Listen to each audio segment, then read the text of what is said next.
Hello students, welcome to my YouTube channel. और आज की इस वीडियो में हम स्टार्ट करेंगे हमारा new topic that is fundamental theorem of arithmetic and this video is continuance of the chapter 1 of class 10 that is real number system. तो exercise 1.1 तो हम कर चुके हैं। नेक्स्ट एक्सरसाइज करने के लिए हमें ये टॉपिक अच्छे से पता होना चाहिए जो कि हमें गिवन है, fundamental theorem of arithmetic. Fundamental theorem of arithmetic हमें ये कहती है कि every composite numbers can be expressed या factorized as a product of prime. जब भी हम किसी भी नंबर का फैक्टर्स निकालते हैं तो क्या होता है, प्रोडक्ट ऑफ प्राइम्स होते हैं। तो and this factorization is unique apart from the order in which the prime factors occur. तो ये जो फैक्टराइजेशन होती है ना, वो एक यूनिक तरीके से आती है। तो जो कि प्राइम फैक्टर्स के जो अकरिंग होते हैं, मतलब जिस तरीके से हम फैक्टर्स लिखते हैं जो कि उन पे डिपेंड नहीं करती है। तो देखिए, ये तो अभी आपको समझ में नहीं आई होगी। तो जब हम क्वेश्चन करेंगे ना, तो वो आपके लिए ज़्यादा इंपॉर्टेंट है। तो ये स्टेटमेंट्स आपसे एग्जाम में नहीं पूछी जाती है। तो और एक और आप चीज़ ऐड कर लीजिए कि नेक्स्ट एक्सरसाइज करने से पहले आपको ये लाइन भी ऐड कर लेनी है कि for given any two numbers. ये यही जो फंडामेंटल थ्योरम ऑफ अरिथमेटिक है, इसी से मैंने ली है। Any two numbers a and b, तो ए और बी का मैंने कोई भी दो नंबर सेलेक्ट कर लिए। तो वो किस तरीके से अकर होंगे कि जो ए क्रॉस बी होगा ना, वो क्या होगा, H C F of A b, H C F of A B into L C M of A B. तो ये आपके लिए क्या हो गया, बहुत ही इंपॉर्टेंट चीज हो गई जो कि आपको याद रखनी है। That is a cross b का प्रोडक्ट क्या होगा, H C F of A B into LCM of A B.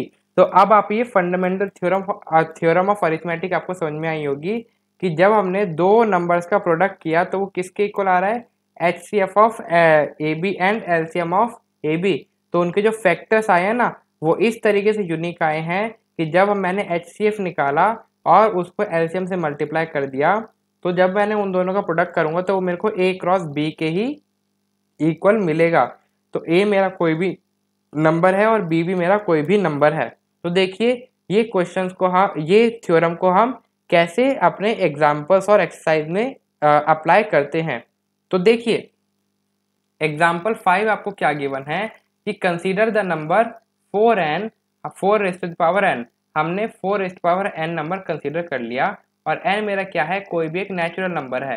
तो हमें चेक करना है कि कौन सी वैल्यू वो n की वो कौन सी वैल्यू होगी जिसपे 4 raise to the power n क्या होगा, वो उसका जो आंसर होगा वो एंड्स विद डिजिट 0।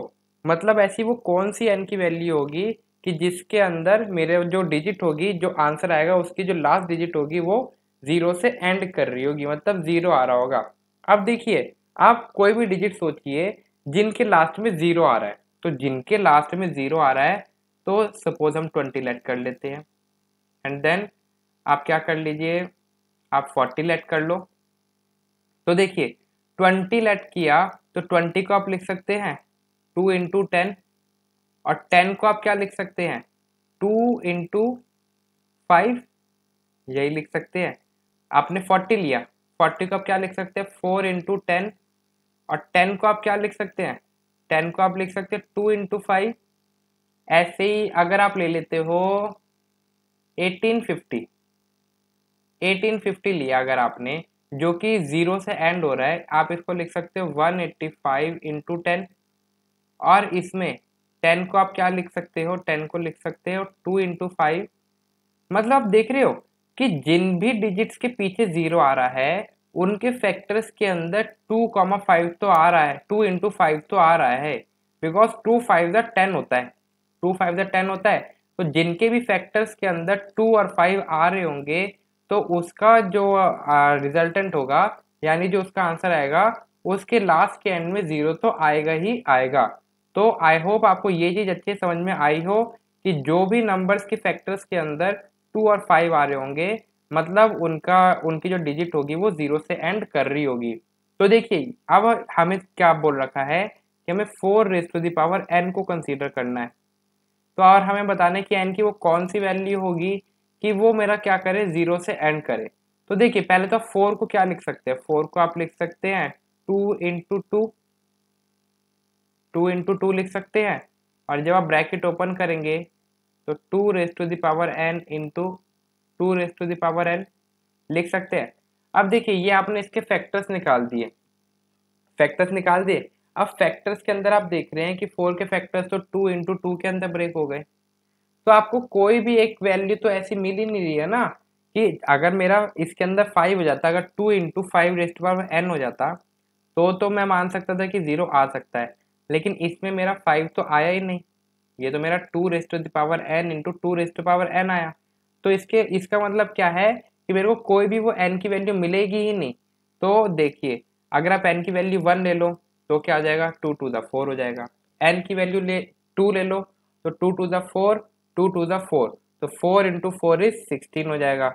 ऐसे ही जब आप n की वैल्यू 3 ले लोगे तब भी आप चेक करेंगे, तब भी आपको कोई भी डिजिट ऐसी मिलेगी नहीं। तो n की वैल्यू कोई सी भी रख लीजिए, आपको कोई भी ऐसी n की वैल्यू नहीं मिलेगी जिसमें आपको ये डिजिट 0 से एंड होते हुए दिख जाए, बिकॉज इसके फैक्टर्स के अंदर 2 और 5 तो है नहीं, यानी 2 तो है लेकिन 5 नहीं है। तो आप क्या लिख देंगे,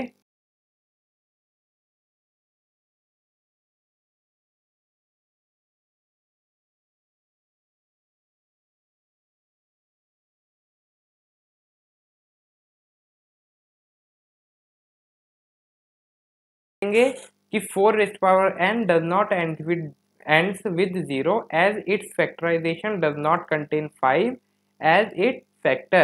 Also this factorization is unique. I hope आपको एग्जाम्पल नंबर 5 अच्छे समझ में आया होगा। नेक्स्ट हम देखते हैं एग्जाम्पल नंबर 6। एग्जाम्पल नंबर 6 आपको क्या गिवन है कि that this is given me as find the LCM and HCF. LCM और एचसीएफ आपको आई होप अच्छे से पता होगा। एलसीएम होता है लीस्ट कॉमन फैक्टर, एचसीएफ होता है हाईएस्ट कॉमन फैक्टर। एंड हमें किसका फाइंड आउट करना है, 6 और 20 का by the prime factorization method. तो देखते हैं किस तरीके से प्राइम फैक्टराइजेशन मेथड से हम 6 और 20 का करते हैं। तो ये इस टाइप के क्वेश्चन आपने पहले से ही कर रखे हैं। तो पहले हम 6 का प्राइम फैक्टराइजेशन मेथड करते हैं, दैट इज 2 3 6 एंड देन 3 1 3। ऐसे ही 20 का क्या हो जाएगा, 20 का हो जाएगा 2 10 20, 2 5 10 एंड देन 5 1 5। तो आप क्या लिख सकते हैं, 6 को आप लिख सकते हैं 2 इंटू 3 एंड देन आप 12 को लिख सकते हैं 2 इंटू 2 इंटू 5।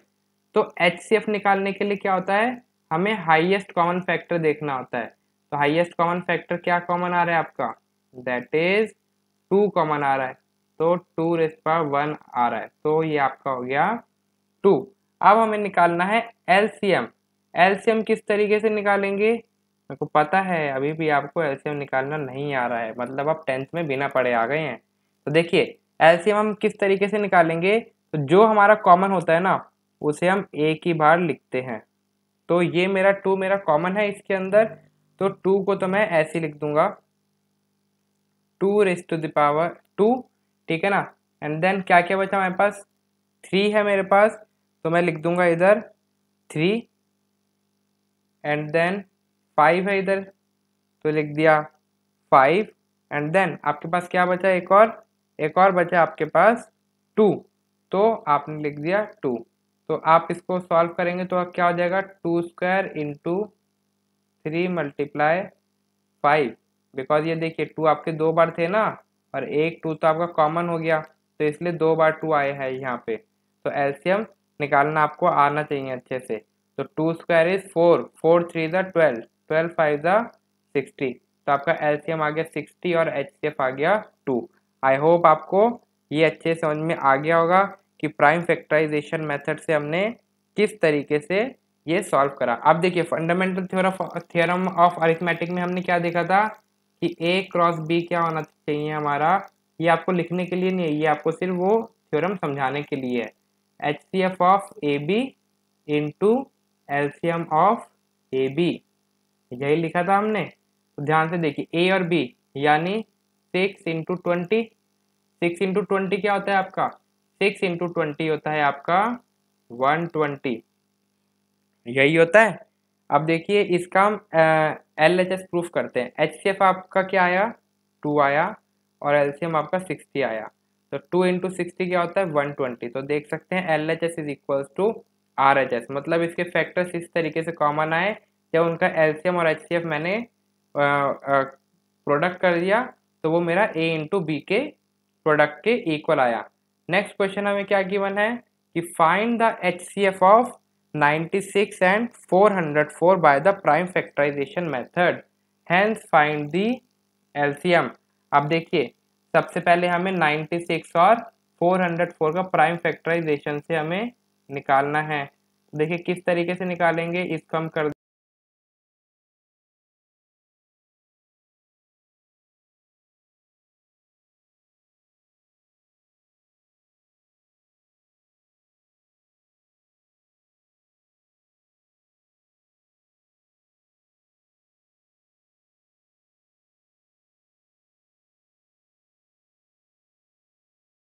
तो देखिए अब आप 96 को क्या लिख सकते हैं, 96 को आप लिख सकते हैं 2 raise to the power 1 2 3 4 5, 2 raise to the power 5, 2 raise to power 5 multiply 3, और 404 को आप लिख सकते हैं 2 raise to the power 2 multiply 101।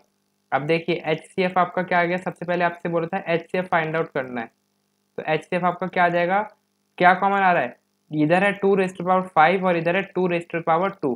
तो क्या कॉमन आ रहा है, 2 रेज टू द पावर 2, यानी 4 इज द HCF। अब आपको क्या बोला है, हैंस फाइंड द LCM। अब आप चाहे तो इधर से भी LCM फाइंड आउट कर सकते हैं, लेकिन आपको उस तरीके से नहीं करना, आपको वो फॉर्मूला ध्यान में रखना है, that is A into B is equal to HCF of AB into LCM of AB। तो ये वाला फॉर्मूला आपको याद रखना है। अब इधर से आप देखिए, इधर से आपको LCM की वैल्यू निकालनी है। तो LCM की वैल्यू क्या आ जाएगी, A into B divided by HCF of AB।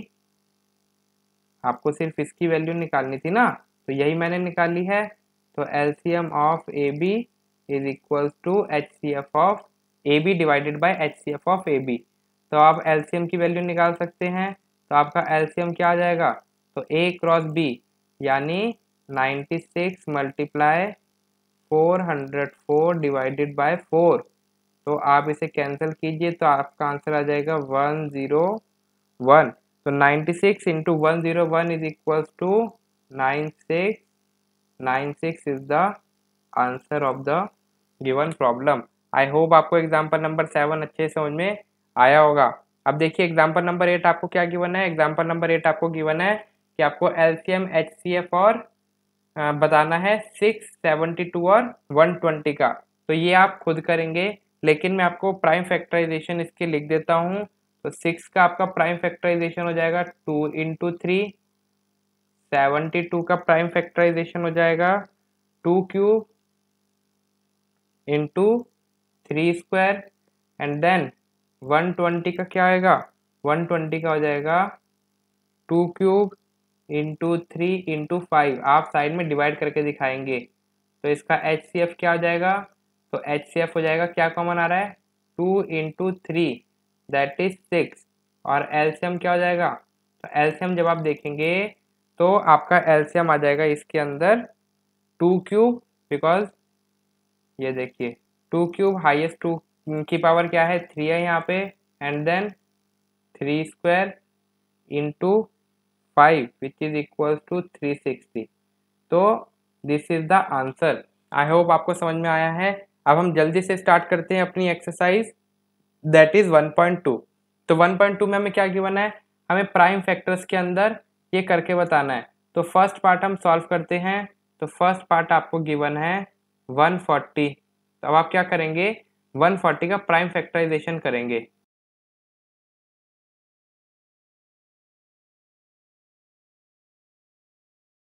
बनता, तो इसकी प्राइम फैक्टराइजेशन क्या आई, 2 square multiply 5 multiply 7। Similarly second part क्या होगा, 156। तो हम इधर ही सॉल्व कर रहे हैं, दैट इज 156। 156 का जब हम सॉल्व करेंगे तो क्या आ जाएगा,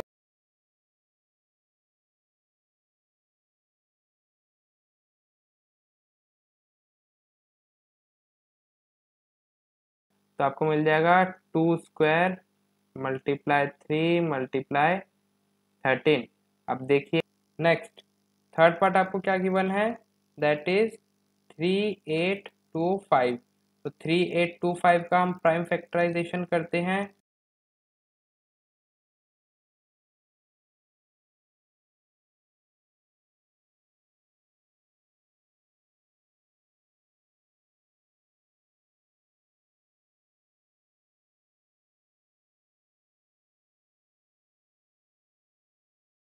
तो आपका क्या प्राइम फैक्टर्स आ गए, 3 square multiply 5 square multiply 17 is the answer. तो देखिए part 4 and part 5 is for your homework. तो कुछ चीज़ें आप अपने लिए भी रखेंगे ताकि आप खुद उसे ट्राई कर पाए। देखिए जो मैं आपको आंसर बता देता हूँ, लेकिन आपको खुद ट्राई करना है। तो आपको आंसर आ जाएगा 5⁻1 मल्टीप्लाई 7⁻1 मल्टीप्लाई 13⁻1 मल्टीप्लाई 11⁻1। और ऐसे ही जब आप 7429 करेंगे तो इसका आपका आंसर आ जाएगा 17⁻1 मल्टीप्लाई 19⁻1 मल्टीप्लाई 23⁻1। तो ये आपके कुछ इस तरीके से आंसर्स आएंगे और इन्हें अब आप खुद सॉल्व करेंगे। Now we will see the question number 2।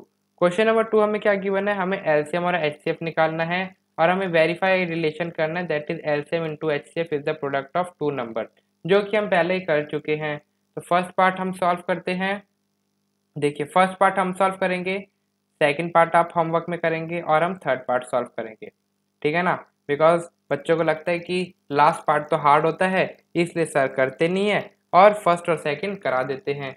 तो चलिए फर्स्ट पार्ट से हम सॉल्व करते हैं। तो फर्स्ट हम पहले इसका प्राइम फैक्टराइजेशन करते हैं, वंजा।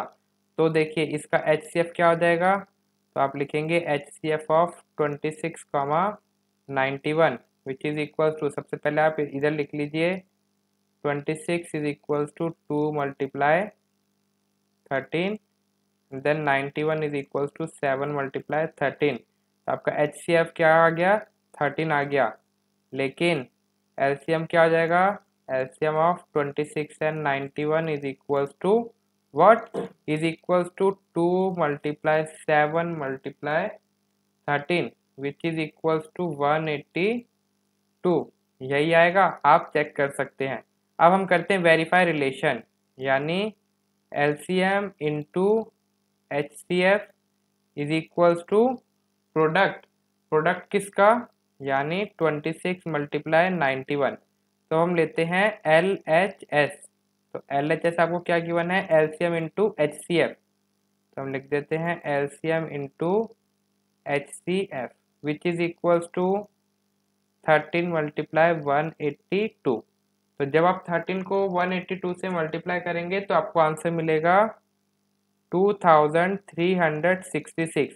ये आप मल्टीप्लाई करके ज़रूर चेक करिए, हो सकता है मेरा गलत हो तो आप नीचे कमेंट सेक्शन में ज़रूर बताइए। अब हम निकालते हैं RHS। RHS क्या है मेरा, 26 मल्टीप्लाई 91। जब आप इसको करेंगे तो ये भी आपको क्या आ जाएगा 2366। तो LHS is equals to RHS, hence proof. I hope आपको ये समझ में आया हो कि हमने किस तरीके से इसका सॉल्यूशन करा है। सेकंड पार्ट आप होमवर्क में करेंगे। अब हम करते हैं थर्ड पार्ट। तो थर्ड पार्ट आपको क्या गिवन है, 336 एंड 54। तो देखते हैं इसको हम किस तरीके से करेंगे। तो सबसे पहले हम 336 का प्राइम फैक्टराइजेशन करेंगे। तो जब आप 336 को प्राइम फैक्टर्स निकालेंगे तो वो क्या आएंगे, तो वो आएंगे 2⁻4 मल्टीप्लाई 3⁻1 मल्टीप्लाई 7⁻1। आप इसे डिवाइड की मतलब फैक्टर्स निकाल लिए और साथ साथ देखते रहिए कि यही आ रहा है। तो जब आप 54 के निकालेंगे तो आपके पास आ जाएगा 2⁻1 मल्टीप्लाई 3⁻3। तो आप चेक कर सकते हैं, आपका यही सॉल्यूशन आएगा। तो आपका HCF क्या हो जाएगा, तो आपका HCF हो जाएगा, क्या कॉमन आ रहा है, 2⁻1 multiply 3⁻1 which is equal to 6। लेकिन LCM क्या आएगा, तो एलसीएम आपका आएगा 2⁴ multiply 3⁻³ multiply 7 which is equals to 3024। तो अब हम करेंगे वेरीफाई रिलेशन। तो LHS क्या है आपका LCM into HCF which is equals to 6 into 3024। तो चलिए जब आप इसको मल्टीप्लाई करेंगे तो आपको क्या मिलेगा, तो आपको मिलेगा, चलिए मल्टीप्लाई करते हैं, दैट इज 44181, यही आपको मिलेगा। अब देखते हैं RHS क्या है। RHS आपको गिवन है प्रोडक्ट, तो प्रोडक्ट किसका, that is 336 multiply 54 which is equals to 44181। तो LHS is equals to RHS। तो हैंस प्रूव। आई होप आपको समझ में आया हो कि हमने किस तरीके इसके सॉल्यूशन फाइंड आउट करे हैं। सिमिलरली आप क्या करेंगे, सेकंड पार्ट होमवर्क में करेंगे और नीचे कमेंट सेक्शन में बताएंगे। नेक्स्ट हम देखते हैं क्वेश्चन नंबर 3। क्वेश्चन नंबर 3 आपको क्या गिवन है, we have to find the LCM and HCF of the following integers by applying the prime factorization method। तो सिमिलरली जिस तरीके से हमने एग्जाम्पल्स करे थे उसी तरीके से हम इन्हें भी करेंगे। तो सेकंड पार्ट इसके अंदर भी आप होमवर्क में करेंगे एंड हम करेंगे थर्ड और फर्स्ट। तो देखते हैं फर्स्ट पार्ट हमें गिवन है 12, 15 एंड 21। तो सबसे पहले हम खुद ही फैक्टर्स लिख,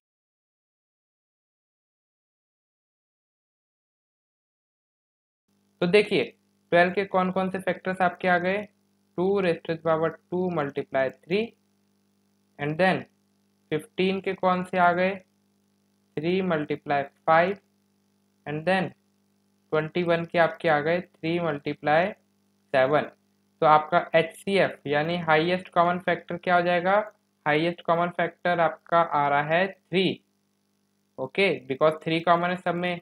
तो LCM क्या हो जाएगा आपका, LCM हो जाएगा 2² into 3 into 5 into 7 which is equals to, चलिए जब आप इसको मल्टीप्लाई करेंगे तो आपका आंसर आएगा 420 यानी 420 इज द आंसर।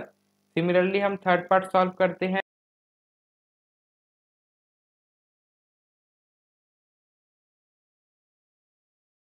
तो आपके 8 के कौन से फैक्टर्स हो गए, 8 के हो गया 2³ 9 का हो गया 3² एंड देन 25 का हो गया 5²। तो देखिए अब आप बताइए, अब आपका HCF क्या आएगा, ठीक है ना, आ सकता नहीं है, कुछ ना कुछ तो आएगा। तो अब आप इसका आंसर आप बताइए कि HCF क्या आ सकता है। तो आप देखिए इसके अंदर आपका कुछ भी कॉमन नहीं आ रहा है ना, तो कुछ भी कॉमन नहीं आ रहा है तो आप लिख देंगे HCF क्या हो गया इसका 1 और LCM निकालेंगे तो LCM इसका क्या हो जाएगा 2³ multiply 3² multiply 5² which is equals to 1300 is the answer of the given problem. I hope आपको समझ में आया है। देखिए बच्चों ये बहुत ही इजी एक्सरसाइज है जो कि हम बचपन में पहले कर चुके हैं LCM और HCF की, इसलिए हम इसे जल्दी जल्दी सॉल्व कर रहे हैं। नेक्स्ट हम देखते हैं क्वेश्चन नंबर 4। क्वेश्चन नंबर 4 क्या गिवन है कि HCF आपको गिवन है 9, आपको LCM निकालना है। तो देखिए हमने एक फॉर्मूला पढ़ा था that is A into B is equal to HCF of AB into LCM of AB, यही हमने पढ़ा था। अब इसमें देखिए आपको क्या गिवन है, आपको गिवन है HCF ऑफ 306 और 657 का आपको HCF गिवन है और आपको LCM फाइंड आउट करना है इसी का। तो इसमें A और B की क्या वैल्यू हो गई, 306 मल्टीप्लाई 657, यही हमें गिवन था। तो देखिए LCM की वैल्यू क्या आ जाएगी, LCM की वैल्यू आ जाएगी 306 multiply 657 divided by HCF of 306 multiply 657, तो क्या हो जाएगा, दैट इज 306 मल्टीप्लाई 657 और हमें HCF गिवन है 9। तो देखिए बच्चों, जब आप इसको सॉल्व करेंगे तो आपको क्या आंसर मिलेगा, आप इसको अपने तरीके से सिंप्लीफाई कीजिए। देखिए मैं आपको इसका डायरेक्ट आंसर बता देता हूँ कि जब आप कैंसिल आउट करेंगे, वैसे तो आपको खुद आना चाहिए, तो ये आ जाएगा 34 और 34 को 657 से जब आप मल्टीप्लाई करेंगे तो आपको एलसीएम मिल जाएगा 2233 is the answer. I hope आपको समझ में आया कि हमने एलसीएम किस तरीके से निकाला। अब देखते हैं एक क्वेश्चन नंबर 5। क्वेश्चन नंबर 5 आपको क्या गिवन है कि check whether the 6 raised to the power n can end with the digit 0 for any natural number n। तो ये हमारा सेम एग्जांपल 5 की तरह है। तो देखिए 6 रेस्ट टू पावर n को आप क्या लिख सकते हैं, 2 raised to the power n into 3 raised to the power n, यही लिख सकते हैं ना। अब इसके प्राइम फैक्टर्स में देखिए कहीं पे भी 5 आ रहा है, नहीं आ रहा, और अगर किसी भी फैक्टर्स के अंदर 2 और 5 नहीं आए तो वो मेरा 0 से एंड नहीं हो सकता, चाहे कुछ भी कर लो, ठीक है ना, चाहे तुम आसमान को नीचे क्यों ना बुला लो, लेकिन 0 आएगा ही नहीं। बिकॉज अगर जिस भी प्राइम फैक्टर जो भी प्राइम फैक्टर्स आ रहे हैं अगर उसमें 2 और 5 है तो इसका मतलब वो मेरे 0 से एंड हो रहे हैं, अगर नहीं है तो वो 0 से एंड नहीं हो सकते। तो हम क्या लिख देंगे,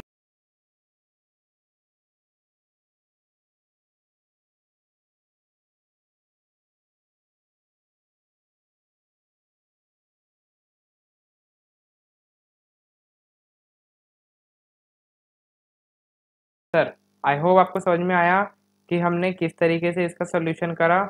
नेक्स्ट हम देखते हैं क्वेश्चन 6। क्वेश्चन 6 आपको गिवन है, explain why 7 into 11 into 13 plus 13, 7 into 11 into 13 plus 13 and 7 into 6 into 5 into 4 into 3 into 2 into 1 plus 5 are composite numbers. तो देखते हैं कि किस तरीके से इसका हम सॉल्यूशन फाइंड आउट करते हैं।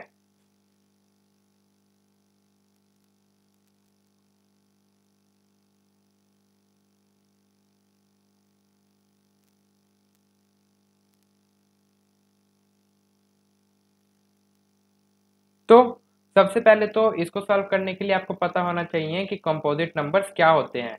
तो कंपोजिट नंबर्स वो होते हैं जिनका फैक्टर्स 2 से ज्यादा होते हैं, 2 या 2 से ज्यादा होते हैं, तो उन्हें हम कहते हैं कंपोजिट नंबर्स। तो सबसे पहले हम ये जो ए पार्ट गिवन है that is 7 into 11 plus sorry into 13 plus 13, पहले हम इसको सॉल्व करते हैं। इसके फैक्टर्स हम किस तरीके से बनाएंगे, तो अब हम लिख सकते हैं इसे, अब इसमें से हम क्या कॉमन ले सकते हैं, 13 कॉमन ले सकते हैं। तो 13 कॉमन लेने के बाद आपके पास क्या बचेगा, दैट इज 7 इंटू 11 प्लस 1, यही बचा। तो अब देखिए अब आप इसे सॉल्व कीजिए तो आपको मिलेगा 13 into 77 plus 1 which is equals to what, which is equals to 13 into 78। अब 78 के क्या फैक्टर्स बन सकते हैं, बन सकते हैं, कैसे बन सकते हैं, 78 को हम लिख सकते हैं 2 इंटू 39, 2 इंटू 39, चाहे तो आप 39 के फैक्टर्स लिख सकते हैं, लेकिन हमें इधर से ही पता चल गया कि इसके 2 से ज़्यादा फैक्टर्स हैं, तो हम लिख देंगे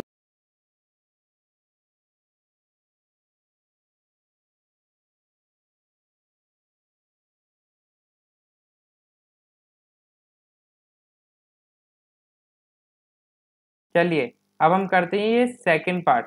तो सेकंड पार्ट आपको क्या गिवन था, that is 7 into 6 into 5 into 4 into 3 into 2 into 1 plus 5।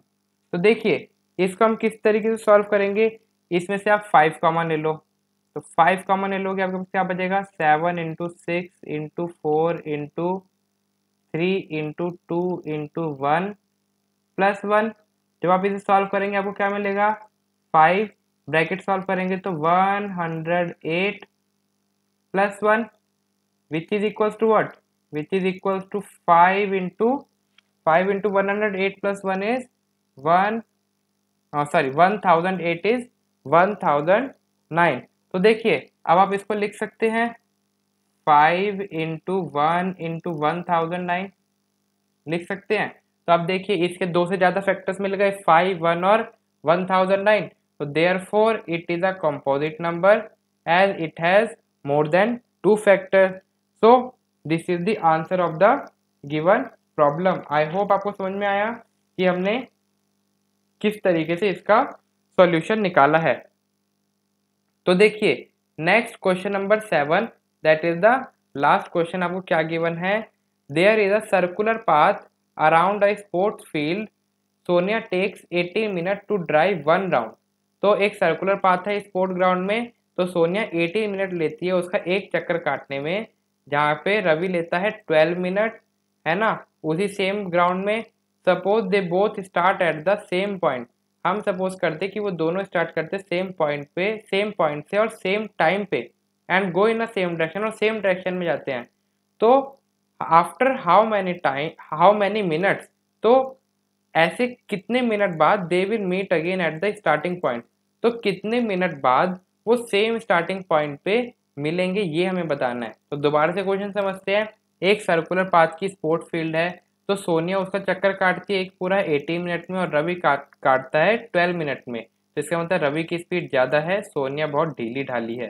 तो ठीक है, तो हमें बताना है कि अब हम उन्हें सेम पॉइंट से सेम टाइम पे उन्हें भगाते हैं, है ना, सेम डायरेक्शन में। तो अब हमें बताना है कि कितने टाइम बाद वो दोबारा से स्टार्टिंग पॉइंट पे मिलेंगे। तो देखते हैं क्या करेंगे। इसके लिए हमें क्या निकालना पड़ेगा, इसके लिए हमें एलसीएम निकालना पड़ेगा। तो we will find out the LCM of 12 and 18। तो किस तरीके से फाइंड आउट करेंगे, तो 12 का एलसीएम क्या होगा, सॉरी 12 के पहले फैक्टर्स निकालेंगे, 2 6 जा 2 3 जा, एंड देन 18 के क्या आ जाएंगे हमारे फैक्टर्स, दैट इज 2 9 जा, एंड देन 3 3 जा, एंड देन 3 1 जा। तो आप लिख देंगे 12 is equals to 2 square into 3, and then 18 is equals to 2 into 3 square। तो एलसीएम आपका क्या आ जाएगा, तो एलसीएम आपका आ जाएगा 2 स्क्वायर इंटू 3 स्क्वायर, यानी 4 into 9 which is equals to 36 minute is the answer. तो आप लिख देंगे after 36 minute they will meet again at the starting point. I hope आपको ये एक्सरसाइज करने में मज़ा आया होगा और आपको अच्छे से एक्सरसाइज समझ में आ गई होगी। अगर कुछ समझ में नहीं आया तो आप नीचे कमेंट सेक्शन में ज़रूर बता सकते हैं। And thank you for watching this video.